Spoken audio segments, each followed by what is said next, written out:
修补，自己去了，你不能保证今天好好的，明天也会好好的。今年好好的，就要有心理准备，想想明年是否要好好的，就要发愿，有好念头，让自己修办道，行功了，愿弥补功德做在先。性命生死之间，是不让人说条件。要过好年，平常修道要每天反省自己做错了哪些事情，犯了哪些罪过错，对上天表白忏悔，然后去改进。徒儿有每天在改，徒儿要确实做到。徒儿在平常的生活当中要多多去体悟。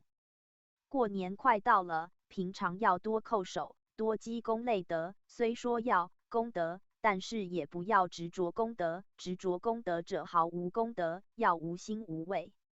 还有的徒儿虽然没有当面跟为师说出你们心中话，但是你们心中有苦，为师都了解，所以不要觉得可惜，也不要执着有形的存在。其实为师常常在你们身边，徒儿是否有感受到？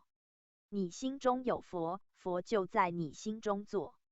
要素位而行，安安分分的做人，踏踏实实的修道。徒儿每天要多叩首，多积功累德来保平安。TKT TV 一贯道道亲社会服务网络电视台。TKT TV 一贯道道。